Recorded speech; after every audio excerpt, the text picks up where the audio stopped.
kayubi, ang daming pwedeng i-question na nakakasakit na ng ulo kasi naiiba yung issue. Hindi makontrol ni Senator Bato. Or hindi niya kinukontrol, he just let him talk. Kahit anong issue. Diba? Sabi ko nga, itinutumbok na naman niya, partner, yung mandato ng PIDEA na dapat mag-imbestiga na. Sabi ko nga, partner, paano mag-iimbestiga ang isang ahensya kung ikaw mismo wala ka na ibibigay na ebidensya? Para ikaw, pinagbintangan ka lang. O ayan, si Rod.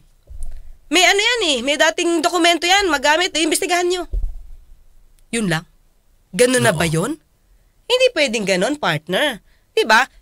Ikaw mismo na nagbibintang, kayo ang mag-produce ng konkretong ebidensya para kumilos ang gobyerno. Kasi nangyayari, fishing expedition kayo Ang topic nyo lang dito, PIDEA leaks. Document na sinasabi niyong lumabas. Tapos ang tinutumbok nyo na ngayon, kasi magpa-drug test na siya. Para wala nang problema. Diba? Parang hindi kasi siya yung issue. Diba? Pati nga sabi ko yung pati 2-minute na paglabas ng result ng drug test na isinagawa ng St. Luke's. Pinasok, partner. No, which is not part of the agenda. Pati diba? yun. Pati yun. At ngayon, papatawag pa yata yung taga St. Luke's. Which is, Senator Bato, lumalawig ka na. Diba? Hindi na yan part.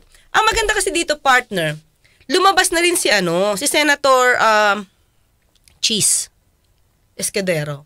You want to say something, Your Honor? Please continue later, ha? Very briefly, Mr. Chairman. Mr. Chairman, I'd like to raise a point of order, which I hope the Chairman will consider and did not rule upon it at this moment.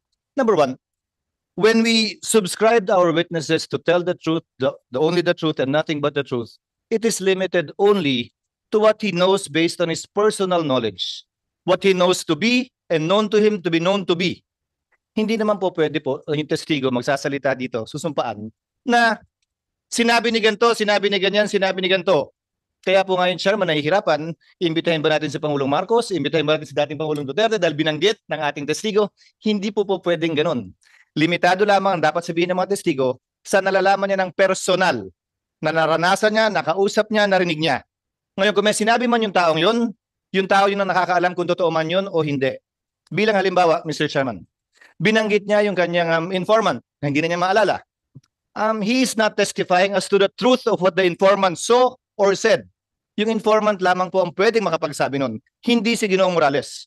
So kung may papatawag po tayo, yung nakahalubilo niya, kung maaalala niya at babanggitin niya, yung informant, para malaman natin, totoo nga ba yung sinasabi niya o hindi. Pangalawa, binanggit niya si Ginoong Gadapan na binabanggit ang pangalan ng dating Executive Secretary. Ang imbitahan po natin kung pwede pa, pero ayon sa Chairman ay wala na, yung kiausap at kilala lang din niya, si Ginoong Gadapan. Ngayon, binabanggit din niya na mayroon daw tiga Napolcom na kumausap sa kanya, inaareglo siya. Yun lang din ang limitasyon ng kanyang testimonya, hindi kung sino pang pangalan ng binanggit doon tiga Napolcom. Hanggang doon lamang naman po talaga yung nalalaman niya Dahil kung hindi po natin lilimitahan doon, Ginoong Chairman, aabutin na po tayo ng Disyembre, hindi po tayo matatapos sa dami ng pangalan binabanggit ng ating testigo sa ngayon. Sunod po, Mr. Chairman, a point of order. Narinig ko po yung motu proprio investigation ng Chairman. Sabi po ninyo, yung drug haul sa Batangas at yung PIDEA leaks. Ngayon, kung ang posisyon po ng Chairman ay authentic yung dokumento, dapat po isama sa magiging inquiry ng komiteng ito ay kung authentic yung dokumentong yun at gaya ng sabi ng Chairman, may butas. Hindi po ba yung papel? Dapat po sumentro na po ang investigasyong ito. Sino yung bumunot dun sa folder na pinanggalingan ng dokumentong sinasabi ng Chairman na authentic? Ang pangalawang problema po kasi ay hindi lang naman may nag-leak ng confidential na dokumento. Ang issue din po ay sinong bumunot o kumuha ng confidential na dokumentong yun kung kaya't wala na ngayon sa PIDEA. Kung nandun man yun ng simula. Kung hindi yan tinamin over kay Director Francia, sino man ang nakakuha ng dokumentong yun, sino nga ba ang bumunot nun? Yun ang dapat alamin at malaman ng PIDEA at ng komiteng ito. Naimbitahan na natin si Binibining Soriano para tanungin kaugnay nito. Pero ang issue nga natin ay yung Batangas at yung PIDEA leaks. Hindi yung sinasabi dun sa leak mismo. Pwedeng puntahan yon. Pero subject matter na po marahil yon sa isa pang pagdinig na nakasentro na lamang doon sa bagay na yon. Pero pansamantala sa isyong ito, ang nais po nating malaman saan galing yung dokumentong lumabas at kung authentic yun sa panahon ng Chairman Nasaan na yun ngayon at sinong bumunot mula sa files ng PIDEA nung file na yon, nung papel na yon, at ng mga retrato at sinumpang salaysay nung sinasabi po ni Ginoong Morales na informant po niya, na hindi po niya maalala sa ngayon. Again, Yes, Your Honor. for the consideration of the chairman at a later time and for the chairman to rule upon it at a later time, Mr. Chairman. Thank you, Mr. Chairman. Thank you to my distinguished colleague, Senator Poe, for granting me leeway to speak. So sinabi niya, lahat ng wala kang personal knowledge, wala ka dapat na banggitin about that because that's just hearsay evidence. Chismis. Puro Chismis. chismis yun. Kasi Oo. walang ebidensya. Oo. 'Di ba? Para bang ang dami mong na name drop tapos wala kang ebidensya. Ang dali kasi mag name drop. Mhm. Ang sa atin lang partner, hindi naman natin sa dinudurog itong si Jonathan Morales. But you have to give evidence. Siguro mga kayubigan, ito lang yung thinking ko because kasi ako, lawyer. Oo. Sa bawat salita, pwede ako makahanap ng ba't ganun, ba't ganyan, ba't ganun. So yun lang yung sa akin, Oo. kulang. May kulang. Kahit sabihin ko na sinabi ni Senator Jinggoy, pero nag-iwan siya ng statement bago siya umalis na sinasabi niya na itong dokumentong to galing Sa PIDEA. kay Jonathan. Kay Jonathan. Kay Jonathan lang. Kasi nga, wala sa PIDEA list si PBBM. Wala sa PIDEA list si Narcolis, si Mm-mm. si Maricel. Oo. Diba? Parang gano'n. Saka yung So sa flow. ganong statement na sinabi niya na galing, yung dokumento ay galing lang kay Jonathan, Categorically, sinabi niya. oo. Mr. Chair, if I may. Yes, go ahead. Tama po kayo dyan, Mr. Chair. Alam nyo, sa aking palagay, the source of the leak is most probably no other than Mr. Morales. Because I think he kept a copy. Siya sigurong nag-leak. Anyway, that is my own opinion, and I believe in it. Mr. Honor, Sandali lang. pag when I call you and I recognize you, pwede ka magsalita. And this So, person has unahin natin muna ang senador. This person has been charged for violation of Article 180 of the Revised Penal Code, which is still pending before the Metropolitan Trial Court, Branch 4 in San Fernando, Pampanga. Lumalabas dito na mayroon siyang galit sa PIDEA dahil ang PIDEA ang nagtanggal sa kanya sa serbisyo. Ito ay may koneksyon doon sa pagplanta daw niya ng ebidensya sa isang kaso na nakasampa sa San Fernando City, Pampanga, na maaaring may kinalaman doon sa kaso na still pending patungkol na sa kanyang false testimony. Kasi lumalabas, hindi na niya natuloy yung unang kaso laban sa Chinese nationals dahil binawi niya ang kanyang ebidensya roon at sinabing nagplanta lang siya ng ebidensya. In violation of Article 180 of the Revised Penal Code is tungkol ito sa false testimony. And the other criminal cases filed against Mr. Morales based on validated information from a concerned citizen. If this is true, estafa pending before the Metropolitan Trial Court, Pasig City, slight physical injuries pending before Branch 72, Pasig City. And as a final remark, Mr. Chair, the facts and evidence presented clearly demonstrate the questionable integrity and credibility of this particular resource person. And the same evidence refutes all accusations against the Philippine Drug Enforcement Agency and its current leadership. And the statements given by this particular resource person against the agency and its current leadership are evidently perjurious, defamatory, and outright false. That's all, Mr. Chair. So, in other words, ano yun? Kinukumpirma niya na. Kinokontra niya. Oo. Kinokontra niya yung sinasabi ni Senator Bato. Okay, sandali. Ibig mo sabihin, pati ako naloko ni Morales. Kung sinabi ko na yung papel na yun ay authentic, sabihin mo na naloko ko ni Morales. Hindi naman po, Your Honor. Yun Ha? po ay sagal ng akin lang po. Matay ko pong isipin sa akin po Thanks, sarili. Pero mo, nakita mo yung papel. Ulitin ko nga, nandoon yung mga pangalan ng nasasakyan ninyo. Kinumpirm ninyo na organic vehicle ninyo yun. Di ba?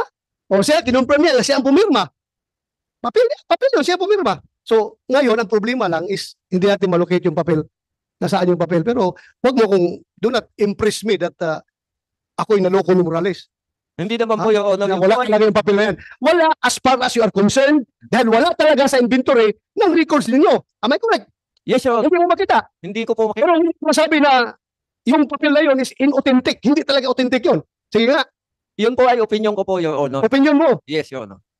Opinion mo. Ako, findings ko yun. As the chairman of this committee, Yes, sa Your totoo Honor. yung papel na yun. Yes. Wala akong kinikilingan dito ha. I am objectively. Ikaw ba? Maka-generate si Morales ng papel na authority to report at saka yung pre-ops na mayroong markings pa, naka-xerox doon, naka-markings pa doon yung mga butas ng puncher na ginamit doon para pagsaksak sa passenger. Ibig sabihin, gawa, kayang gawin yun? O, hindi naman. That is scientifically improbable at so you mean to say na mali ako sa aking impression. Hindi naman po, Your Honor. Sige nga, Ay, sa you state opinion. your stand. By opinion, Your Honor. As far as PDEA is concerned, wala talaga yung document na yan. Naniwala ko sa inyo. Yes. Makita. Ano yung makita? Tinanggal lang ito sa paano nyo. Kahit mag-inventaryo kayo 1,000 times, hindi nyo makita yung papel na yan dahil wala na. Nandoon na sa social media. Nagkalat na. Pero kung sabihin mo na hindi authentic yun, my God, babalik ako sa grade 1 kung sabihin mo na hindi authentic sa yung papel na yun. May apology, Your Honor. Pero yun nga, I also accept your statement na wala talaga yan sa inyo. Dahil hindi nyo malukit-lukit. Hindi nyo makita. Wala talaga. I don't think nagsinungaling kayo. General Lasso, I don't think nagsinungaling si General Lasso. Sinabi niya na wala yan. Wala talaga. Hindi makita. Dahil dinukot na nga sa file. Tinanggal. Tinanggal lang ito sa mga pasiner na yun. Tinanggal. Wala talaga. Hindi nyo makita. Wala. Pero kung sabihin nyo na hindi authentic, I bet my life kung sabihin nyo na pagsabi ko na authentic yan, kung sabihin nyo hindi authentic. Mr. Chair, Sa atin lang kung sino may hawak. Yan ang tanong natin ngayon. I-locate. Kaya nga tayo nag-conduct ng hearing to determine kung sinong nag-leak niyan. Dahil ayaw natin na palaging gano'n na lang may mag-leak na gano'n ka sensitive na information that will cause even the downfall of this country kung gano'n. So with that, 'di ba? Kung may isang senador na nagsabi na hindi to galing sa PIDEA, galing sa iyo. Doon dapat mag-start ng investigasyon. Saan ba talaga ito galing? So, tingin ko, I doubt kung Senator Bato is an expert to check if a document is authentic o hindi. Diba? Kung Unang-una, dapat pa bang ituloy yan, partner? Kung ganon naman ang nagiging tagbo ng hearing at puro partner, puro salita lang at walang inilalatag, walang ipinipresentang ebidensya, tama nga yung partner, yung sinasabi ng ilang mga senador dyan na puro chismis. hindi lang senador. Oh, Pati sa House. pati oo. Alam mo mga kayubi, ang dami talagang issue. Talagang sumakit yung utak ko, partner. Okay. Yung kay may binabanggit na namang isang tao ito. Si Jonathan Oo. Morales. 'Di ba? Pero inukil-kil kasi kailan ka na-dismiss. As in, ang dami niyang pag-dismiss, ang dami niyang natanggal, na-suspend.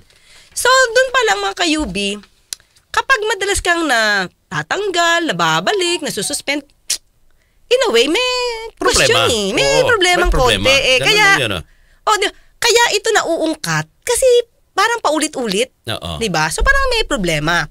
with the permission of Senator Bongo and Senator Robin Hood Padilla and of course the chair, let me invite you to who you are. Yes, Your Honor. You were admitted in the PNP when? 1993, Your Honor. Exact date. Hindi ko na... Di mo alam. 1993, Kailan ka natanggal? saan, Your Honor? Ha? Saan po, Your Honor? From the service. Sa PIDEA po? PNP. Sa PNP po, yung sinasabi po ni General Lasso. Just answer my question. Kailan ka natanggal? When were you dropped from the rolls of the Philippine National Police? Matrap po ako, hindi ko na po matandaan, Your Honor. Wala po sa akin yung dokumento ngayon. Unless, Your Honor, Ilan taon ka nandito po nagservisyo yan. sa police? More or less, 16 or 17, Your Honor. 17 years?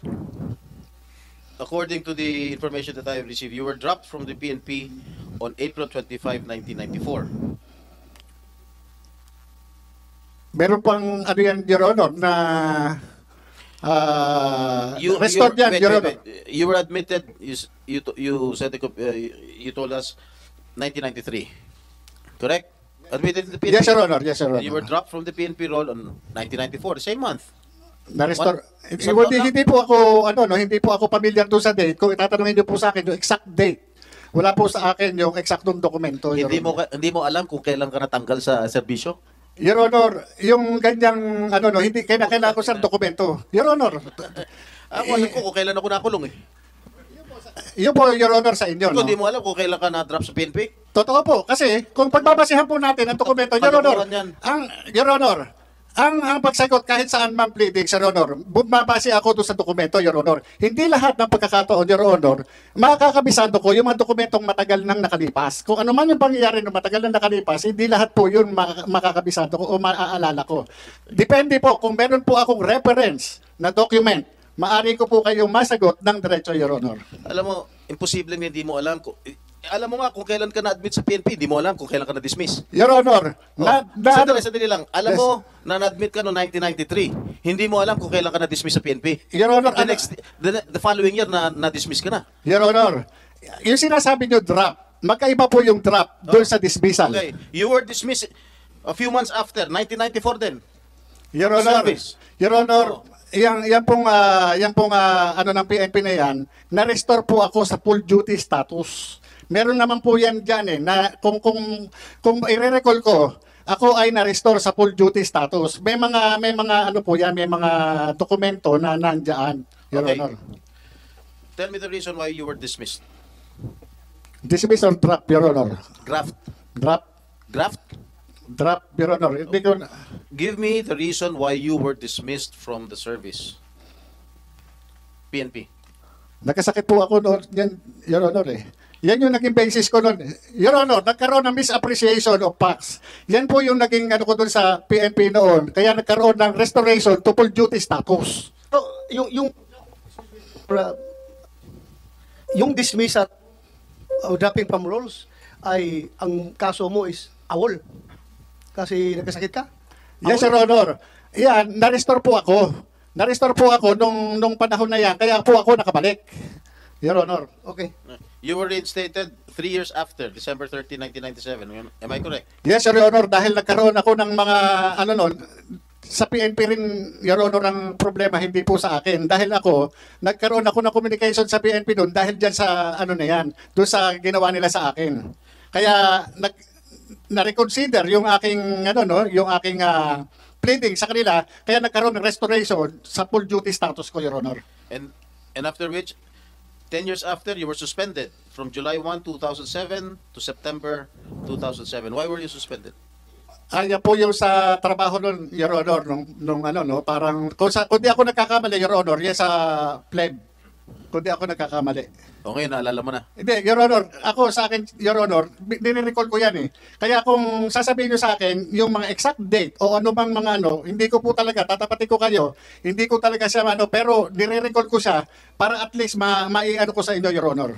Okay, and then, 1 year after, you were dropped again from the PNP role. Why was that so? Yun po yung... Hindi ko na po matandaan kung anong nangyari noon, Your Honor, kung doon sa sakit o ano man. Hindi ko na po matandaan, Your Honor. Pero, Your Honor, yung sinasabi ni General Lasso na nagkaroon ako ng dismissal order, ito po, Your Honor, ito yung, nawalan ako ng nawalan ako ng, ng karapatan, ma-avail yung due process. Kasi meron tayong twin requirements para sa due process. Ito yung notice and hearing. Wala po akong natanggap na kahit anong hearing o notices na ako ay na-pre-charge o meron summary dismissal proceedings. Wala po akong natanggap. Kaya nga, kung ako man, ang PNP, pakitaan ako ng anumang dokumento na nagpapatunay na ako ay nag-file ng anumang pleading para kontrahin yung anumang sinasabi sa akin doon sa pre-charge o anumang summary dismissal proceedings. Wala po Kasi hindi ko po na-avail yung due process na yan. Yung sinasabing ganyan. Dahil nung panahon na yan, nag-re-entry na po ako sa PIDEA ng 2009. Wala po ako natanggap niya. Kaya yung ano na yan, sinasabing order ng PNP na dismissal order, hindi po, wala po akong ano dyan, walang due process na akong And nabinigay sa akin. nung hinire ka ng PIDEA, you misrepresented yourself that you misrepresented to PIDEA that you do not have any unbroken service in the PNP from 1993 to 2008. And you did not disclose that you were dropped from the PNP role on April 25, 1994 and August 28, 2008. And you were dismissed from the service on November 7, 1994 and was suspended from July 1, 1997 to September of 2007. Your Honor, doon sa pag-accept sa akin ng recruitment committee ng PIDEA, hindi mapapalusutan si General Juniso Santiago. Kaya nga ang sinasabi ko, inaano ko rin kay General Lasso, ang ibig bang sabihin, mas magaling siya doon sa kanyang upperclassman na si General Juniso Santiago na 4-star General sa Armed Forces of the Philippines. Kasi tinanggap po ako ni General Santiago at yung mga hinihingi po sa akin, nag-comply po ako. Paano po yun? Service record kasama po yun. Hindi po pwede na hindi ako magde-declare ng kahit ano pa man dahil magre-reflect yan sa service record. Pangalawa, yung mga clearances.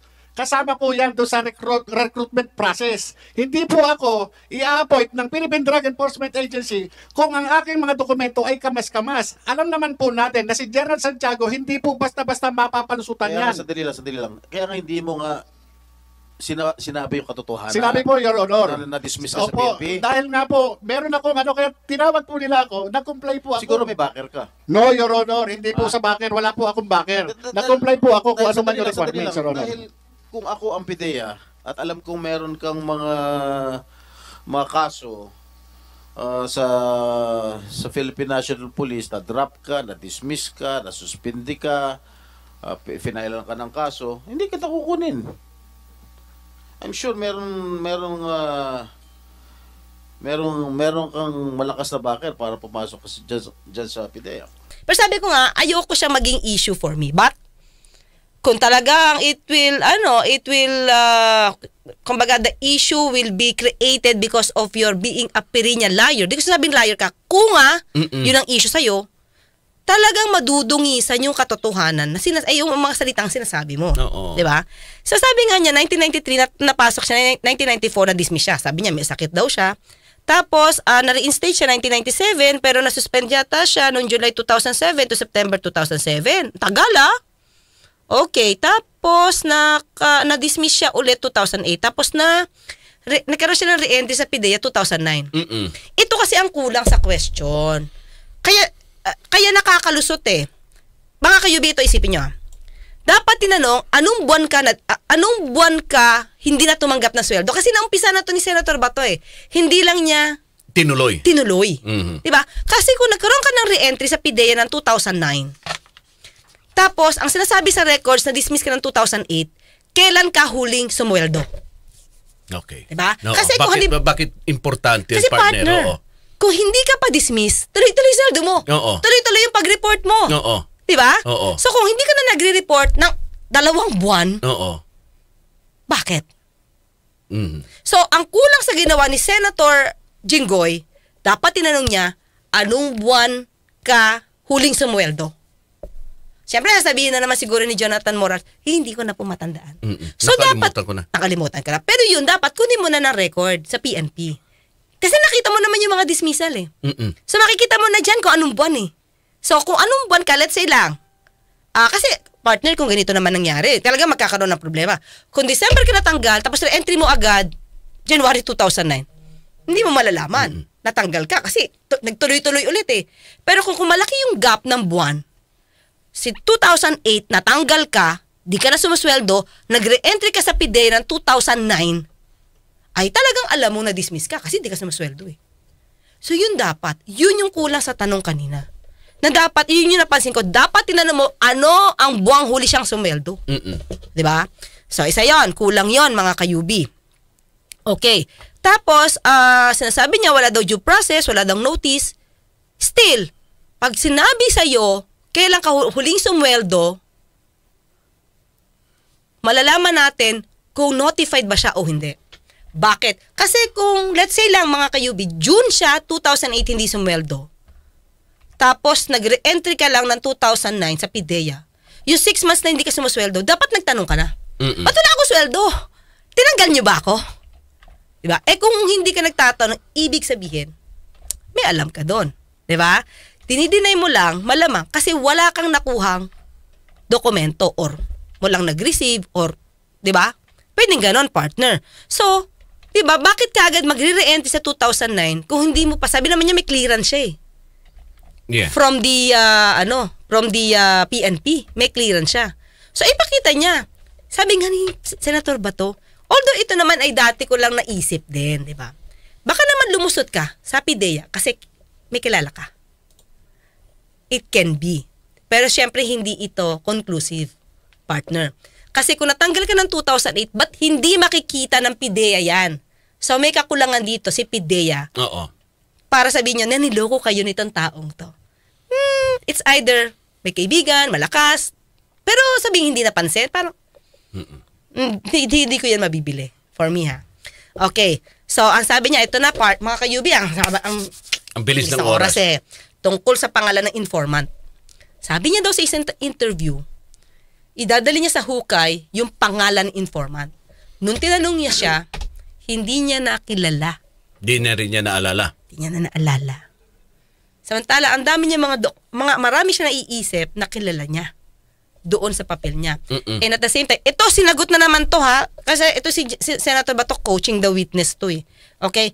Una, partner, no, informant, hindi niya makilala. Ano sabi ni Senator Bato, mga kayubi? Hindi mo kilala o ayaw mo lang masira yung kredibilidad mo at yung relasyon mo doon sa informant mo? Oo. Sina po? Maliwanag na, Senator Bato, wag mo nang turuan. Sinabi niya, di niya matandaan. Ang sinasabi mo, galing sa informant. Ngayon, ang sinasagot mo sa akin, hindi mo natatandaan kung sino informant mo? Ha? Am I correct? Hindi mo natatandaan? Your Honor. Naninira ka lang ng tao eh. Your Honor, pagpaumanhin niyo po, ako po bilang investigador, kumuha lang po ako ng salaysay. Ang confidential informant po, yung nag-declare. Yung pong lahat ng kanyang testimonya, ni-reduce ko po yun doon sa kanyang sworn statement.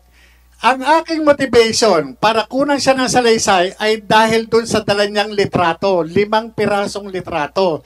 Na yung litrato na yon, na pinrint, magmula doon sa kanyang cellphone, pinakita, Your Honor, yun. Pinakita yun. Yang mga, na yan, yung mga tao na naandyan, siya po mismo ang nag-declare. Kahit kilala ko, o nakikilala ko yung tao na naandon sa picture, tinanong ko po sa kanya. Kahit kung ano yung ginagawa doon, tinanong ko po sa kanya. Hindi ko po siya pinangungunahan. Your Honor, sa dami ng mga nahawakan kong kaso sa PIDEA, hindi po kara-kara, kagaya nga sabi ko po sa inyo, yung mga dokumento, kinakailangan ko makita para maging specific po ako. Mayroon akong ibang naaalala, pero pagpaumanhin po ninyo, hindi po lahat o kabuuan maaalala ko. Pero imposible na hindi ko po matandaan, Your Honor. Ito po yung, siya po ang nagsabi doon. Bigyan mo ako dokumento Your Honor, nandun nga po sa PIDEA. Nasaan? Doon po naiwan yun. Hindi naman po ako nag-uuwi. O PIDEA, meron pang pangalan si Marcel Soriano dyan at si Presidente Marcos.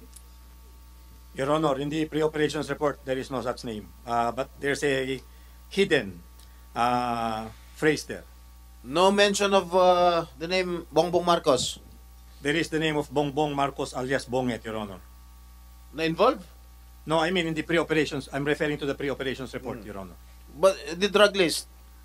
There is no name of the president, Your Honor. Marcel Soriano? No name, Your Honor. Your Honor, ito po even si Pangulong Senator Duterte. Jinggoy, if I may, Jonathan, Your Honor. yung ayaw, klaruhin natin ito talaga bang nakalimutan mo na kung sino yung confidential informant mo or ayaw mo lang sabihin because you don't want to break the trust between a informant and handler? Alam natin, as operatives, meron tayo diyang agreement agreement between you and the confidential informant na hindi mo i-disclose yung pangalan niya no matter what happens. So, am I correct to assume na ayaw mo lang sabihin dahil ayaw mong ilaglag yung informant mo or talagang nakalimutan mo na kung sino siya? Alam niyo, Your Honor,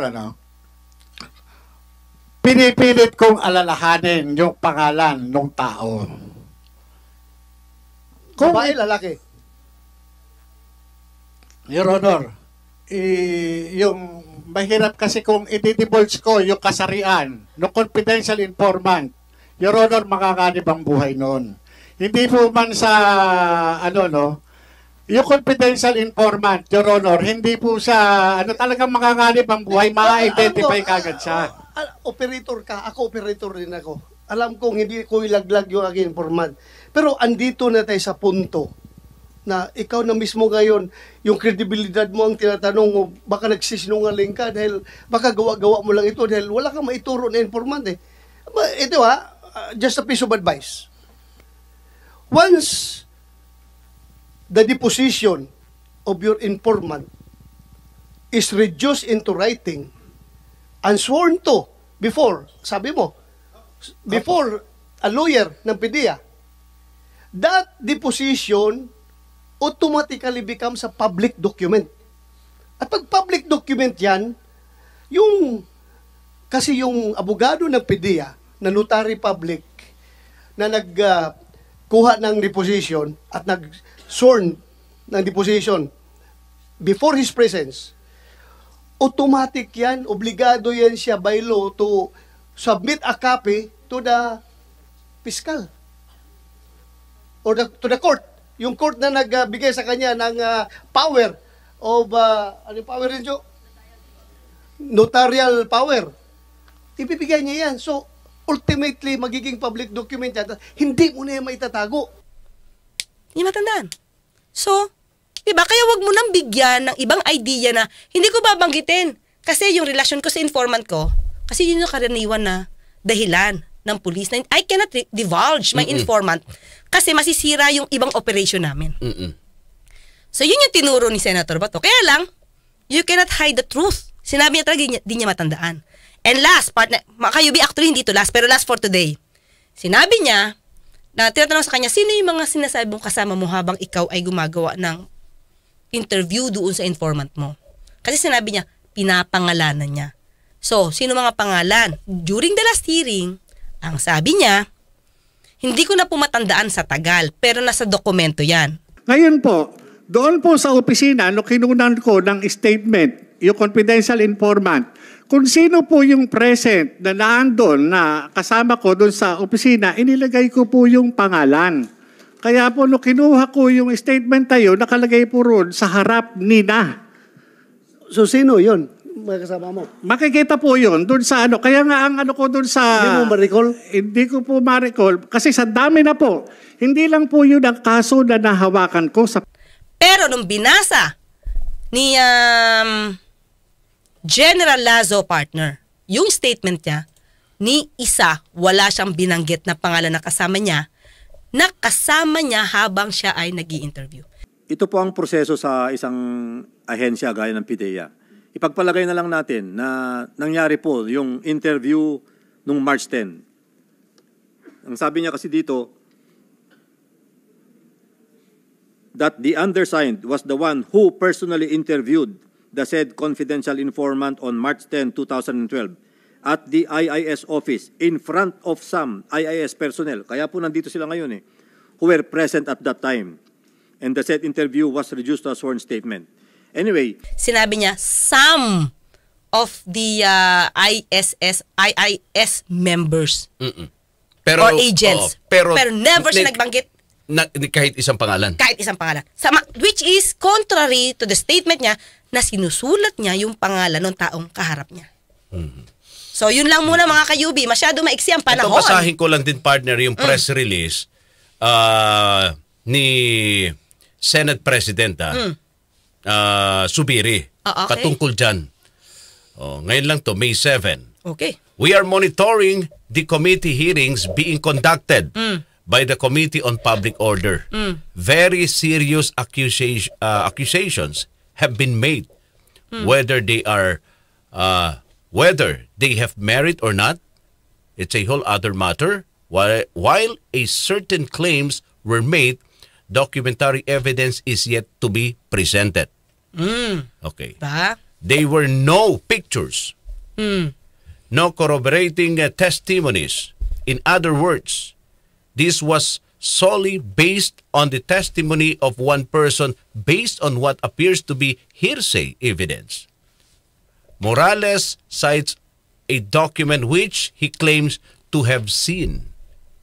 By virtue of his former position, although he did not personally witness any wrongdoing, the drug test of the president is being brought up, even though it does not appear to be germane to the subject of the motu proprio investigation. Under a court of law, guilt must be proven beyond reasonable doubt, while legislative inquiries are very liberal in terms of adhering to rules of evidence. It is our opinion that hearings should aim to ferret out the truth using the evidence and facts. Otherwise, the faith of people in inquiries in aid of legislation may be dismissed, especially when it causes reputation damage to other parties. There have been instances where statements were made in legislative inquiries only to be recanted before the courts later on. We do not want a repeat of that. While we respect the committee's rights to perform oversight functions in the aid of legislation. However, we would like to remind our colleagues to be very careful not to use hearings in aid of political persecution. Uy, okay. Yan, At least open yung eyes nila at mind nila. Yun. Ayun. So, mga kayubi, no, parang ang dami ko pang gustong i-discuss. Pero, ang dami kasi talagang pinasok. Kaya dapat pala partner, mga kayubi, ang topic pala natin, hindi pala labo-labo sa PIDEA. Halo-halo. Halo-halo na sa PIDEA Leaks. Well, hanggang bukas, magkita at magkarinigan tayo. Ako po sa Tariq Lecas, napapalalang, huwag tulugan ang inyong karapatan. At ako